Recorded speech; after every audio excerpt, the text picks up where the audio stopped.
nak pergi ke Ireland, ke Dublin nak belajar pergi. Saya sebenarnya excited sebab saya dah lama plan. So sebenarnya saya rasa insyaAllah mentally saya dah ready. Sebab saya rasa question saya set tahun lepas. So saya rasa insyaAllah kot. Ya, Alhamdulillah. Dah prepare dah. Ni kat sana property is going to be very, very cold. Tak sebenarnya I think when you come -1. Sebenarnya saya nervous juga.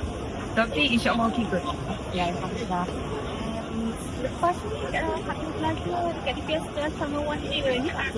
This year I planning to stay there with balik to the country instead of the country. Originally sebenarnya saya plan untuk kalau ada rezeki saya nak sambung cari experience kat sana. Masa saya akan balik setelah country.